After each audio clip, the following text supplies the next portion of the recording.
Materi pertama saya bacakan CV-nya.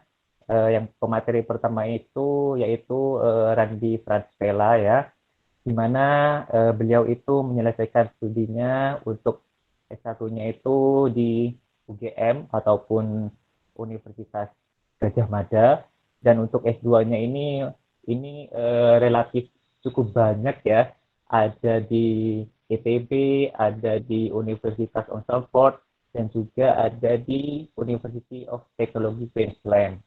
Dan yang terakhir sekarang beliau masih menempuh pendidikan S3 di Denmark Technical University. Mungkin itu merupakan dari pemateri yang pertama. Mungkin kepada pemateri yang pertama, waktu dan tempat dipersilakan.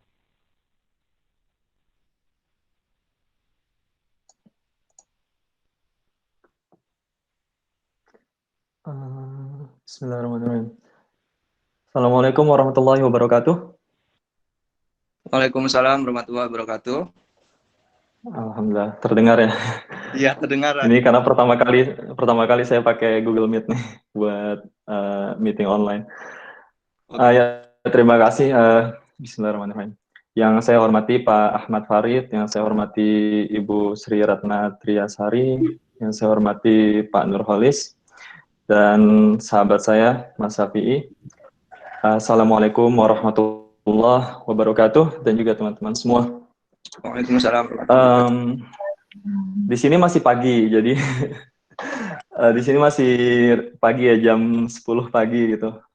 Dan ini summer, jadi mataharinya cukup panjang. Kita subuh dari jam 3, kemudian maghrib lagi jam 10 malam. Oke. Saya akan coba sharing screen ke teman-teman semua.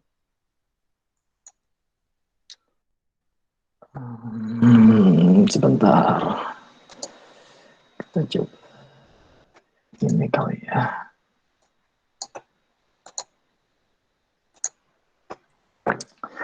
Bisa dilihat screen PowerPoint-nya nggak ya? Sudah bisa, Ran? Bisa ya? Bisa. Oke, ya. Ya, jadi hari ini saya akan sharing ke teman-teman semua, sharing dan diskusi ya, terkait dengan bagaimana mengejar impian kita melalui ilmu pengetahuan dan kreativitas. Jadi di awal-awal saya dihubungi oleh Pak Syafi'i yang mungkin dipanggilnya di sana untuk sharing tentang hal-hal terkait PKM. Tapi saya bilang, saya kalau spesifik PKM tampaknya saya kurang tepat gitu ya kalau misalnya ke saya gitu, karena pertama PKM itu saya sudah tidak mendengar PKM sejak 5 tahun yang lalu gitu. Jadi kemudian saya sempat ikut PKM sama kuliah, kemudian sempat masuk ke PIMNAS ke-27 waktu itu di Undip. Dan saat itu GM kita meraih juara umum pada PIMNAS tersebut. Cuma itu tadi saya memikirkan terkait dengan relevansinya. Kalau misalnya diminta sharing lagi setelah 5 tahun kemudian atau 6 tahun kemudian, kan saya tidak up to date ya dengan informasi PKM tersebut. Tapi jadi di sini saya akan coba sharing saja tentang sedikit tentang perjalanan saya dari prakuliah, sedikit tentang prakuliah, kemudian ketika kuliah, dan saya akan singgung PKM tersebut itu sendiri dan bagaimana saya memandang PKM selama saat saya studi S1 gitu. Ini profil singkat saya. Jadi saat ini saya peneliti di Force Technology Science Lab, itu sebuah industri di bidang R&D. Kemudian juga PhD di departemen di grup risetnya Visual Communication and Coding, departemennya Photonic Engineering. Bidang riset saya di Immersive Audio Visual Quality. Beasiswa yang saya dapat Mary Sklodowska Curie-Action dari Uni Eropa, Edge 2020. Setelah lulus S1 saya dapat beasiswa LPDP 2016-2018 di ITB, kemudian dapat beasiswa Short Term Awards di Queensland University of Technology dari Australia Awards Indonesia. Lalu 2017 dapat beasiswa Sandwich Program di University of Salford di Manchester, dan sekarang saya menjalani studi S3. Di sebelah kanan ada beberapa informasi akun yang bisa dihubungi kalau misalnya teman-teman ada pertanyaan lebih lanjut setelah dari sesi diskusi ini. Oke, saya ingin, jadi sebagaimana saya ceritakan tadi ya, saya pengen cerita aja gitu. Semoga waktunya nggak melewati batas yang diberikan. Jadi biar kita cerita.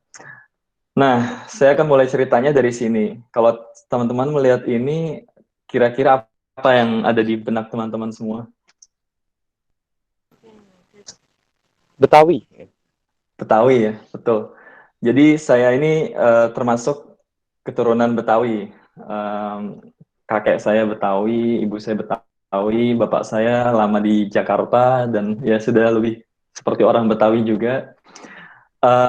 Dan salah satu cara berpikir yang saat itu ya cukup kolot kalau menurut saya bagi orang Betawi itu salah satunya adalah mereka tidak begitu mengutamakan pendidikan gitu ya. Jadi kalau dilihat-lihat dari sisi apa tingkat pendidikan, kalau memang orang Betawi asli pasti tidak terlalu banyak yang mereka itu studi sampai sangat tinggi. Approvalnya apa? Approvalnya adalah kata-kata mutiara dari kakek saya. Jadi saya masih ingat sekali momennya waktu itu, bagaimana beliau bilang, bagaimana saya kemudian mengulangi di depan ibu saya itu, lu nggak usah sekolah nggak apa-apa, yang penting ngaji. Nah ini salah satu cara berpikir yang cukup kolot dari orang Betawi ya. Ini disampaikan oleh engkong saya atau kakek saya itu almarhum, semoga Allah merahmati beliau. Jadi nggak usah sekolah, yang penting ngaji. Ya, jadi saya dari kecil itu yang diajarkan itu adalah ngaji, ngaji, ngaji. Dari sejak umur 3,5 tahun saya sudah masuk TPA sampai sekarang masih ngaji gitu ya, seterusnya. Ini salah satu yang menurut saya saat itu cara berpikir yang bagus tapi kurang tepat karena bagaimanapun pendidikan juga merupakan hal yang utama. Nah, singkat cerita, setelah studi ya, SD, SMP, kemudian saya masuk ke sekolah menengah atas yang saat itu saya tidak masuk ke SMA, melainkan saya masuk ke STM.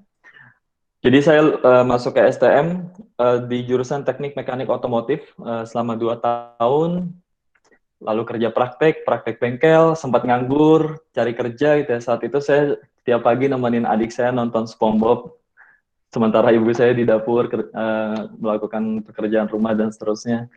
Lalu keterima bekerja di bengkel taksi selama 4 bulan, sampai akhirnya saya keterima bekerja di pabrik manufaktur mobil terbesar di Indonesia waktu itu selama 1 tahun. Nah, kenapa saya masuk STM? Karena saat itu kondisi keuangan tidak begitu memungkinkan dan tampaknya dari gelagatnya saya membaca kalau mungkin SLTA itu termasuk pendidikan saya terakhir yang orang tua saya merasa mampu untuk membiayai gitu ya. Sehingga setelah lulus SLTA diharapkan saya langsung kerja dan bisa bantu perekonomian keluarga dan seterusnya. Nah, kenapa sih masuk STM itu nggak begitu menyenangkan ya? Sebetulnya banyak menyenangkan dan akhirnya banyak pelajaran hidup yang saya ambil. Tapi teman-teman lihat ini anak-anak STM ya selagi seriusnya kayak gini ya. Kalau lagi nggak seriusnya kayak gimana? Kayak gini. jadi ya saya jadi bongkar-bongkar memori lama gitu ketika masih sekolah. Nah, cuma saya tegaskan di sini, ketika saya bekerja di pabrik, itu saya juga masih punya keinginan sebetulnya untuk bisa kuliah. Sehingga ketika saya kerja itu saya selalu menabung, menyisikan sebagian penghasilan saya waktu itu untuk mendaftar kuliah, gitu, daftar kuliah S1. Dan STM itu pelajarannya nggak seperti SMA. Jadi saya nggak dapat biologi, saya matematika fisikanya itu sangat minim, sehingga harus belajar sendiri. Jadi setiap berangkat kerja itu saya bawa buku saku kecil-kecil itu saya baca di angkutan umum gitu. Atau kalau lagi kerja kemudian ada jam-jam istirahat sedikit, saya baca buku lagi. Ya ada yang berkomentar, ada yang kalau sekarang istilahnya netizennya itu banyak yang mencemooh dan sebagainya, itu macam-macam lah. Tapi di sini saya bagikan kunci yang pertama ke teman-teman semua, yaitu teman-teman harus berani bercita-cita. Kemudian yang kedua adalah harus teguh dengan pendirian teman-teman. Jadi kalau teman-teman punya targetan, punya cita-cita, ya harus teguh dengan targetan dan cita-cita tersebut. Jangan sampai goyah gitu ya. Walaupun ya pastinya nggak mungkin nggak ada angin gitu ya. Ibaratnya orang berlayar tidak mungkin nggak ada ombak, nggak ada angin, pasti ada. Tapi kita harus tetap mencari cara supaya bisa survive untuk menuju ke pelabuhan yang kita tuju. Nah, akhirnya 2010 saya diterima di Universitas Gadjah Mada.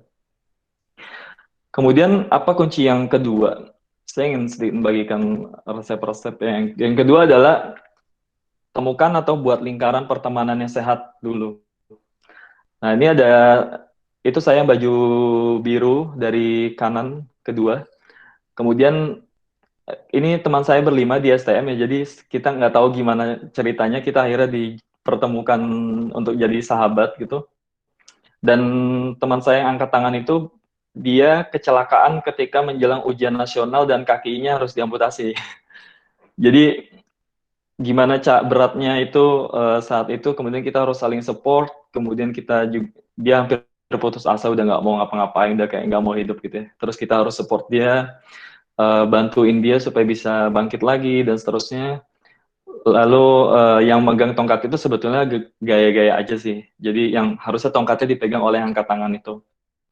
Nah, dia juga banyak kasus ketika sekolah sudah nggak ngerti lagi deh, kita kalau ngelihat dia nggak tahu masa depannya nanti jadi apa gitu ya.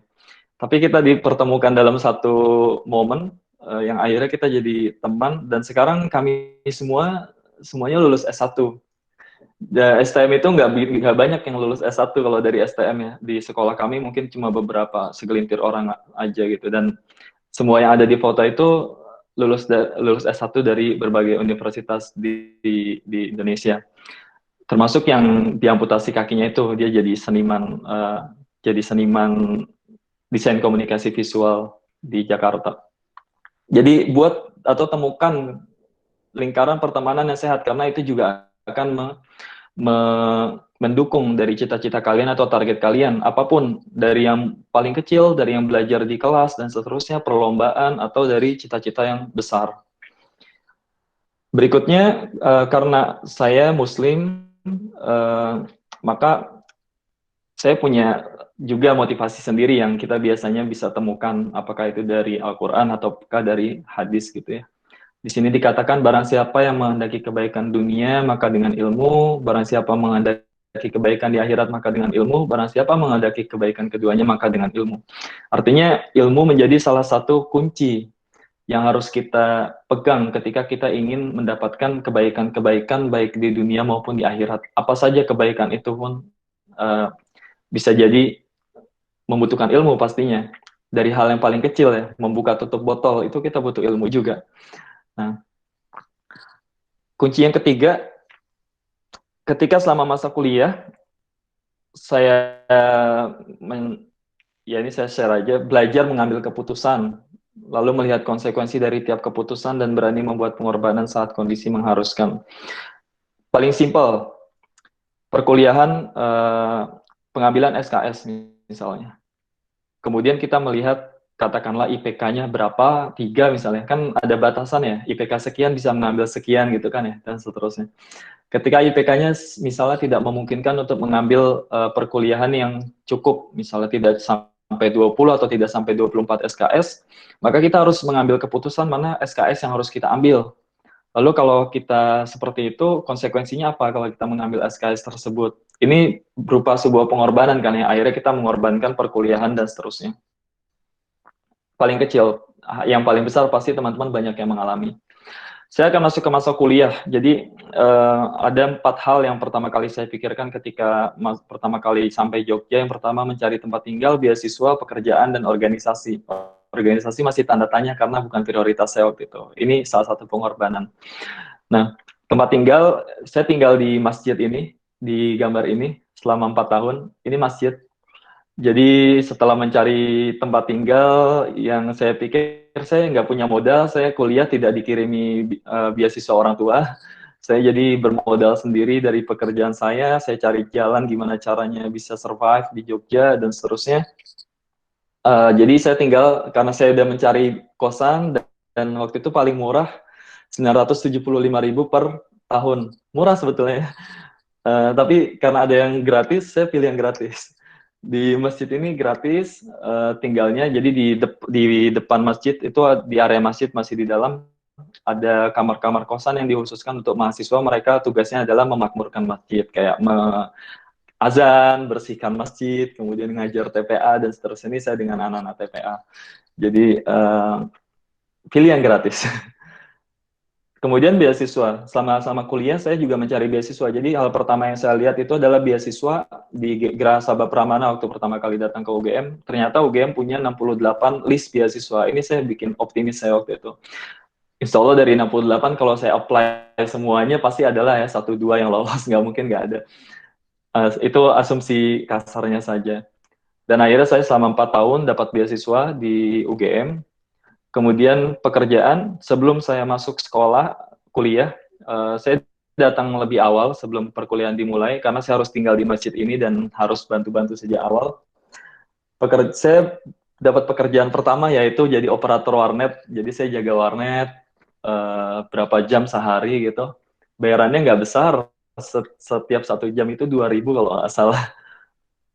Tapi target saya waktu itu bukan bayarannya saja. Jadi yang pertama adalah akses saya kepada komputer atau internet. Karena saya nggak punya laptop, saya nggak punya komputer saat itu. Jadi dan saya butuhkan untuk kuliah. Maka target saya kerja di situ supaya bisa menggunakan fasilitas komputernya.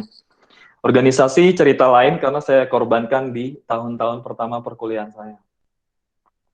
Nah, menjalani ini berat nggak sih? Berat pastinya. Banyak masalah nggak? Banyak banget. Tantangan-tantangannya besar. Tapi ketika kamu dapat tantangan, ketika kamu dapat masalah, sampai babak belur kayak gitu, ya tetap smile aja gitu. Anggap aja, itu pasti dilalui gitu. Bilang nggak masalah, masih belum masalah. Ini sebagai motivasi-motivasi sendiri aja. Nah, ketika saya berangkat ke Jogja, sebetulnya ketika saya izin ke guru saya, guru ngaji saya ingat waktu itu saya bilang, saya punya modal sekian, saya kayaknya nggak mungkin kalau misalnya berkuliah itu meminta biaya dari orang tua, jadi saya akan survive dengan ini, gimana ya kira-kira gitulah saya minta pendapatnya. Lalu beliau bilang, menuntut ilmu itu kan, kalau di Islam itu kan wajib ya, dan yang namanya kewajiban itu pasti akan dimudahkan atau diberikan jalannya. Jadi kalau misalnya kita menuntut ilmu, kita merasa kesulitan, tidak ada biaya dan sebagainya, selama kita berusaha pasti yakin akan dibukakan jalannya karena itu diwajibkan. Kalau hal yang diwajibkan pasti akan dikasih juga jalannya. Nah, maka selama masa-masa kuliah ini banyak sekali ternyata setelah saya list semalam itu pintu-pintu yang dibuka ketika saya untuk menjalani studi kuliah di UGM. Dari mulai beasiswa, pintu rezeki satu saya itu ada beasiswa BOP, PPA, BOP, lalu Karya Salemba 4. Jadi ini beasiswa-beasiswa yang sebetulnya nggak full juga, tapi Karya Salemba 4 itu memberikan kita koneksi dan jejaring ke seluruh mahasiswa di nasional. Jadi kita sering ada pelatihan-pelatihan, itu dikumpulkan bersama, kita dapat training, mengatur mindset kita, mengatur cara berpikir, mengatur bagaimana kita merumuskan ide-ide dan targetan-targetan kita. Lalu pintu rezeki 2 itu dari lomba-lomba. Saya senang ikut lomba, belajar menulis, dan ini nggak langsung instan, langsung menang. Ada prosesnya juga yang berat, kadang sudah hampir menyerah karena nggak lolos-lolos, sampai kebal juga kalau ditolak gitu. Lalu yang ketiga itu pekerjaan. Saya pernah jualan di Sunday Morning, saya pernah jadi pengajar les privat, itu sehari mungkin keliling berapa puluh kilometer di Jogja naik sepeda. Lalu pernah bolos kuliah juga buat survei listrik 2 minggu di Sragen, lalu beberapa proyek dengan dosen dan sebagai asisten peneliti. Nah, di awal masa kuliah, saya membuat tulisan, jadi saya membuat target. Ini visi ya, jadi teman-teman harus punya visi ketika teman-teman mau kuliah. Saya nggak tahu, mungkin ini ada yang semester 1, semester 2, dan seterusnya. Tuliskan apa yang teman-teman targetkan, buat secara detail, sekonyol-konyolnya pun nggak apa-apa. Karena saya pernah bikin tulisan konyol juga sih, misalnya apa ya, berfoto di Menara Pisa misalnya, itu kan sebetulnya target yang terdengarnya konyol ya. Tapi ya nggak apa-apa, tuliskan aja. Lalu upayakan itu menuju ke sana, upayakan cari caranya bagaimana, syaratnya apa, misalnya butuh bahasa Inggris dan sebagainya, itu diupayakan belajar dan seterusnya. Ukur, jangan lupa diukur berapa nilainya, sudah benar belum usahanya, lalu dievaluasi dan direvisi kalau perlu. Nah, pernah dengar kata ini enggak? Move or remove. Jadi, kalian harus bergerak atau kalian tergantikan. Jadi kalau kita yang di teman-teman yang tahu fisika, misalnya fisika atom, sebetulnya kan setiap partikel, setiap benda yang ada di sekitar kita, mereka bergerak ya di level kuantum. Jadi mereka itu nggak diam, walaupun meja yang teman-teman lihat itu diam gitu ya. Tapi di level kuantumnya itu mereka bergerak menjaga keseimbangan. Namanya benda menjaga keseimbangan pasti bergerak walaupun kecil. Nah, mereka bervibrasi untuk menjaga keseimbangan tersebut. Jadi bahkan setiap benda, ya. Mohon maaf, waktu 5 menit lagi. Iya.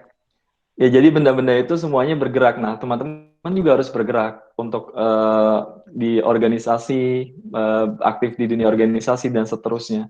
Jangan sampai teman-teman diam, karena orang-orang yang diam itu nanti tergantikan. Nah, yang berikutnya saya akan masuk ke PKM. Dan ini singkat saja sih. Jadi, PKM itu ada beberapa jenis. Ternyata masih sama. Ada gagasan tertulis, artikel ilmiah, penelitian, KC itu karsa cipta, T itu teknologi, M itu pengabdian masyarakat, K itu kewirausahaan. PKM ini sebenarnya jalan aja untuk teman-teman jadi media, untuk teman-teman berkreasi dan berinovasi gitu ya. Ketika teman-teman punya ide, apapun, segila apapun, silakan dituangkan dalam bentuk artikel ini. Biasanya gagasan tertulis itu adalah ide-ide yang tidak bisa langsung diimplementasikan. Misalnya teman-teman punya ide gila gitu ya, yang saat ini mungkin belum bisa diimplementasikan, tapi sangat mungkin diimplementasikan dengan beberapa teknologi yang sudah ada saat ini. Gitu. Misalnya apa ya? Mobil terbang, rumah kapsul, rumah melayang gitu ya, mungkin bisa, nggak tahu. Tapi ketika alasannya reasonable, ketika alasannya sangat ilmiah dan memungkinkan, maka itu menjadi gagasan tertulis yang bagus.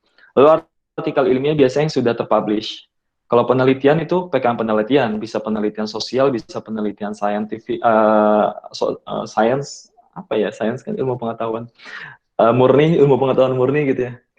Karsa cipta lebih kepada prototyping, teknologi itu pengembangan teknologi, dan M itu pengabdian masyarakat, yang teman-teman terjun ke masyarakat untuk memberdayakan mereka, dan kewirausahaan itu yang senang-senang bisnis ini silakan, ini sangat bagus juga untuk jadi kalian dapat modal untuk berwirausaha gitu ya.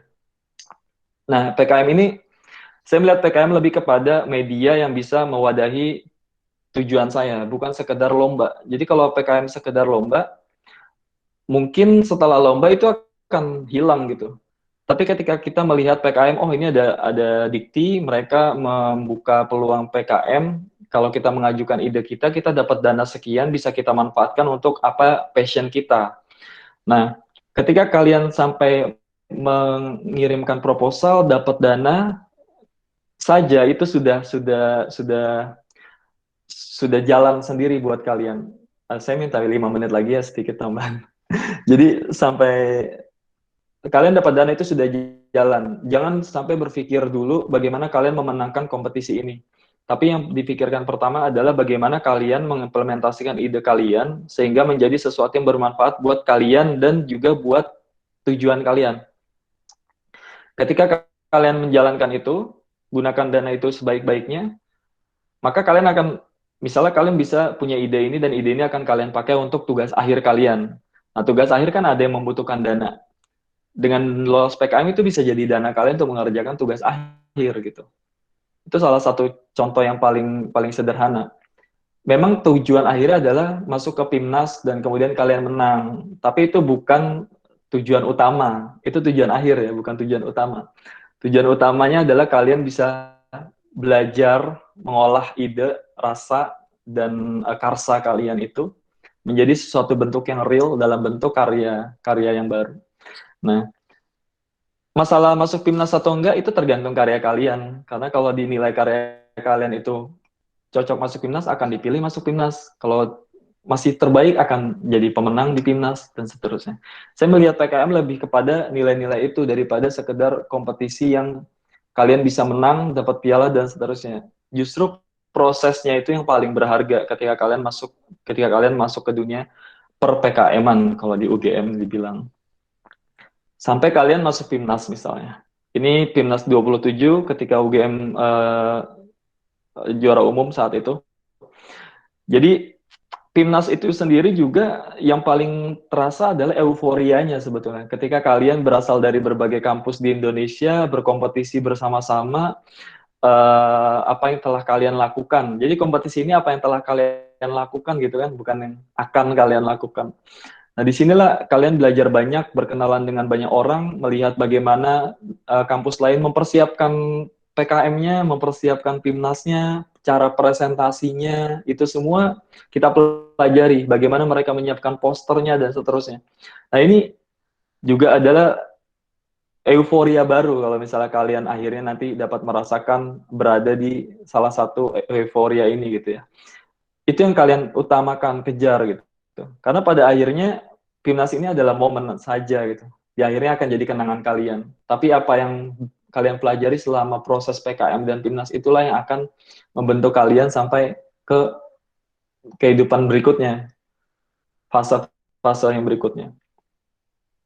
Penelitian itu misalnya saya meneliti irama burung walet ketika 2014-13. Jadi bagaimana memanggil burung walet dengan manipulasi gelombang atau sinyal suara. Ini penelitian yang saya lakukan bersama teman-teman. Ini saya nyari sarang burung waletnya aja udah susah. Jadi penelitian ini akhirnya kita publish dan kita ajukan ke PKM, lalu lolos, dapat dana, kemudian kita kompetisikan di Pimnas. Ada satu pesan ya, jatuh cintalah pada beberapa aktivitas dan lakukan. Jadi kalian eksplorasi sebanyak-banyaknya apa yang kalian sukai dengan cara yang mungkin tidak terlalu, pokoknya cara sesuka kalian untuk mengeksplorasi itu lebih dalam. Jangan pernah membatasi diri kalian sendiri dalam melakukan atau mengeksplorasi apa yang kalian inginkan gitu ya. Nah, saya melihat Timnas sebagai peluang tadi, maka saya mendirikan satu grup riset yang namanya Acoustic Research Group. Saya bentuk tahun 2014, penelitian di bidang akustik semuanya. Ini tim awalnya. Dan pada saat pertama kali dibentuknya, kami akhirnya dapat lolos proposal PKM. Pertama kali itu langsung 5 proposal. Dalam satu grup riset sekecil ini kita dapat lolos 5 proposal untuk dapat PKM ya, dapat dana sehingga kita bisa melakukan research. Dan dari sini, saya, bukan saya sih, tapi dari ide-ide saya tadi, 2 orang di antara teman-teman di sini itu, mereka menggunakan ide tersebut untuk tugas akhirnya. Jadi mereka nggak perlu mikir beli alat, nggak perlu mikir ngambil data, bayarnya kemana, dan seterusnya, karena kita punya dana dari PKM, dan mereka 2 orang dari sini bisa lulus dari S1, studi S1. Yang terakhir, itu kunci yang dua terakhir sih, temukan mentor kamu. Jadi kalian harus dapat mentor yang baik, dan kalian harus mau mencari mentor itu. Jangan sampai kalian diem aja nggak pernah datengin dosen untuk ngobrol dan minta-minta diskusi dan seterusnya. Kalian harus cari mentor mana yang cocok dengan kalian. Nah, ini mentor saya, beliau kembali dari Amerika 2012, kemudian saya mendatangi beliau juga, beliau dosen kesekian yang saya datangi, untuk diskusi tentang riset dan seterusnya. Jadi kalau kata Jack Ma, kamu butuh orang yang tepat, bukan orang yang terbaik ya. Jadi kalau kalian cocok, kalian bertemu dengan dosen yang tepat, kalian bekerja sama, bisa match, beliau ingin kalian maju dan seterusnya itu, jadikan beliau mentor kamu. Jadi cari mentor itu, cari. Dan mentor itu sangat penting untuk fase-fase kehidupan kalian. Setelah saya bekerja di PKM ini, kemudian saya masih bekerja sama dengan beliau. Terakhir saya bersama di satu grup research dan kita mengerjakan sesuatu bersama untuk UGM. Saya sempat kerja untuk UGM beberapa tahun. Dan di tahun 2013, tahun 2018 kita dapat penghargaan bareng UI Green Metric dari pekerjaan kita untuk penilaian Green Campus di Indonesia. Di internasional sebetulnya, dan kita dapat juara 6 di Indonesia. Jadi ini kita jadi partner dari mentor jadi partner.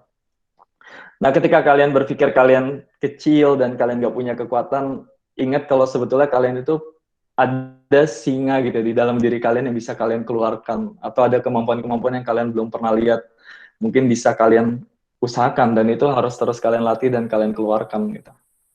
Yang terakhir, mungkin 3 kunci yang juga harus kalian pegang adalah yang pertama komitmen, yang kedua konsisten, dan yang ketiga persisten. Yaitu terima kasih. Assalamualaikum warahmatullahi wabarakatuh. Silakan kalau ada pertanyaan. Waalaikumsalam. Baik, terima kasih atas penyampaian materinya kepada saudara penyaji, di mana materi yang disampaikan sangat menarik ya, dan juga sangat patut untuk didiskusikan lebih lanjut. Kepada para peserta, adik-adik mahasiswa, monggo jika ada yang diskusikan, dipersilakan.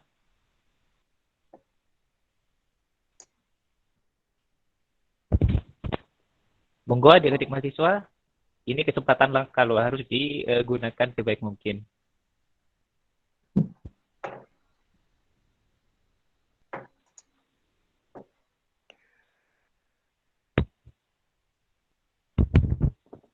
Monggo, karena waktu diskusi kita tidak banyak, sekitar 10 sampai dengan 15 menit. Saya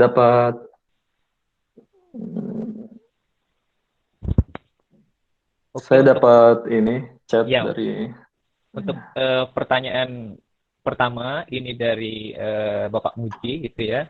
Pertanyaan itu bagaimana mengeksplorasi ide? Mungkin bisa langsung ditanggapi. Pak Moji ini dosen ya, Pak dosen. Pak dosen. Pak dosen ya. Selamat. Ya, jadi bagaimana mengeksplorasi ide? Yang pertama membaca kalau buat saya sih. Jadi banyak orang ingin menulis tapi tidak mau membaca. Padahal salah satu kunci menulis adalah kita memiliki wawasan yang cukup luas. Maka salah satu caranya mendapatkan wawasan yang luas itu adalah membaca tadi. Kemudian yang kedua, bergaul dengan orang-orang yang berbeda bidang dengan kita. Jadi saya aktif di organisasi Gama Cendekia di tingkat universitas yang mana semua anggotanya itu dari semua fakultas di UGM.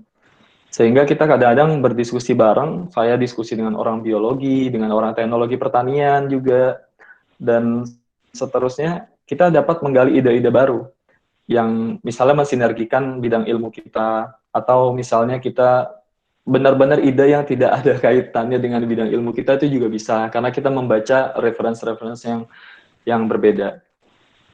Jadi itu salah dua dari mungkin beberapa tips untuk menggali ide kalau buat saya. Yang pertama membaca, yang kedua perbanyak diskusi dengan orang-orang di luar bidang keilmuan kita. Kalau dengan sebidang yang kita kan pastinya kita insya Allah sudah sering gitu. Jadi ya dua hal itu. Semoga menjawab. Bagaimana untuk memegang komitmen yang kuat untuk mengejar cita-cita kita? Dari sama-sama Pak Moji, dari Latifatun Ni'mah. Memegang komitmen yang kuat untuk mengejar cita-cita kita. Ya, yang pertama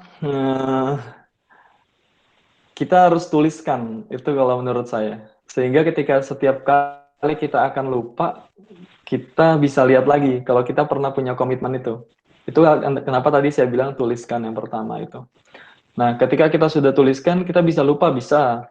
Kita bisa ganti, bisa juga. Itu nggak masalah. Mengganti apa yang sudah kita tulis itu nggak masalah.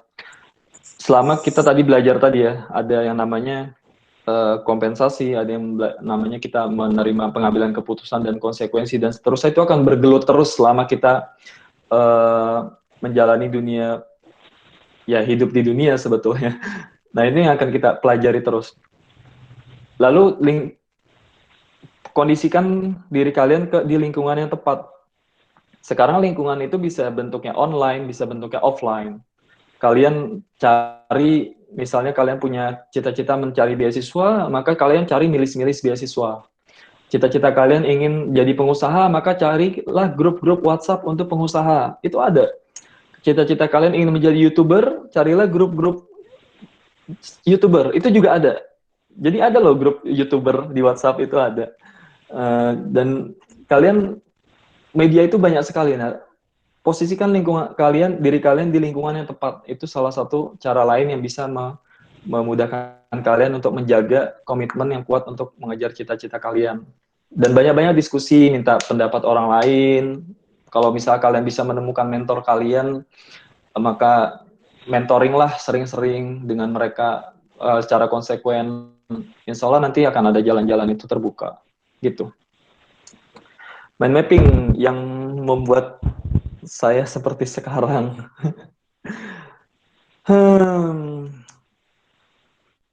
Jadi kalau mind mapping ya. Jadi saya sendiri banyak sekali hal-hal yang saya kompensasi, cita-cita yang saya kompensasi di awal. Saya juga nggak pernah menyangka kalau apa yang pernah saya tulis itu kadang-kadang saya nggak menyangka kalau itu akhirnya terwujud. Mungkin itu karena kita tuliskan dan kita jadikan doa ya.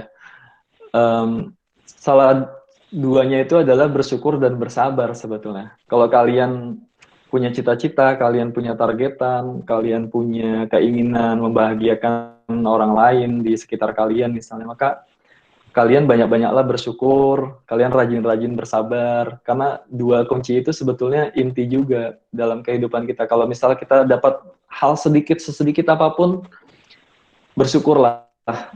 Caranya banyak, bisa dengan meningkatkan kebaikan kalian, misalnya meningkatkan apa ya, sedekah, meningkatkan silaturahmi, menambah silaturahmi ke orang lain, itu cara bersyukur. Lalu misal lagi sulit, ya bersabar-sabar sambil berusaha, karena itu adalah ujian yang insya Allah nanti akan diberikan jalannya. Dan kita nggak pernah tahu sebetulnya, kadang-kadang cara yang disiapkan buat kita itu apa, kita nggak pernah tahu. Dan selama kita berusaha yang terbaik, yakin saja selalu bahwa kita akan diberikan yang terbaik juga. Itu. Mungkin pertanyaan itu yang terakhir, ini bagaimana menemukan partner yang tepat untuk dalam kegiatan PKM? Ya. Oke. Jadi tadi PKM itu kan ada beberapa topik yang berbeda ya. Nah, kalian jangan sampai grup PKM kalian itu cuma dari satu bidang keilmuan. Hindarilah itu semungkinnya gitu ya. Jadi buatlah bidang teman-teman kalian tuh PKM itu adalah lebih dari satu bidang keilmuan atau satu jurusan. Nah inilah yang kalian harus rumuskan, dan bisa jadi kalian nggak kenal mereka sama sekali. Tapi misalnya kalian berdua dengan teman kalian punya ide, kemudian kalian pikir apa yang kalian nggak bisa dilakukan, apa yang kalian nggak bisa lakukan untuk merealisasikan ide tersebut. Kemudian mungkin kalau kamu nggak kenal, tapi teman kamu kenal. Ada nih temannya di jurusan ini, mungkin dia mau diajak PKM-an. Nah, dikontaklah, misalnya di jurusan dari pertanian, misalnya mengontak jurusan teknik. Nah, teknik dikontak, mereka mungkin ada yang nggak mau, ada yang nggak mau. Yang mau kita tanya, mereka bisa nggak melakukan apa yang kita butuhkan. Nah, kalau mereka bisa, maka kita masukkan saja ke tim. Biasanya kalau nyari tim PKM sih nggak sulit, tapi yang sulit itu nanti kalau ternyata ada hal yang tidak bisa dikerjakan oleh semua yang ada di tim tersebut. Nah, ini yang tantangan sendiri, maka itu diminimalisir sedini mungkin. Cari teman-teman itu, kemudian bangun teamwork kalian. Jangan ya sering-sering ketemu, sering-sering diskusi dan seterusnya. Jangan sampai kalian hanya pakai kacamata kuda gitu, cuma satu jurusan aja, ya itu bisa jadi idenya bagus, bisa jadi terrealisasi, tapi jangan lupa itu juga salah satu penilaian dari juri ketika melihat multidisciplinary dari suatu ide PKM. Karena yang diharapkan adalah ide PKM itu ide yang multidisipliner daripada ide yang sangat unidisipliner ya. Nah ini yang, ya itu salah satu tipsnya. Atau minta rekomendasi dosen pun bisa. Gitu.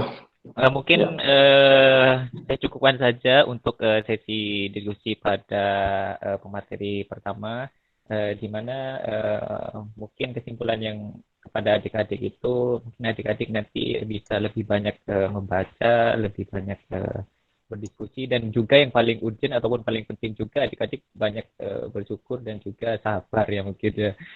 Dan juga adik-adik mungkin diharapkan di dalam mengerjakan suatu PKM itu harus lebih banyak berkolaborasi gitu ya, sehingga nanti akan dengan berkolaborasi tersebut itu ada kelebihan masing-masing yang nanti akan menjadi teamwork lebih bagus. Mungkin itu yang dapat disampaikan oleh saudara penyaji ataupun pemateri.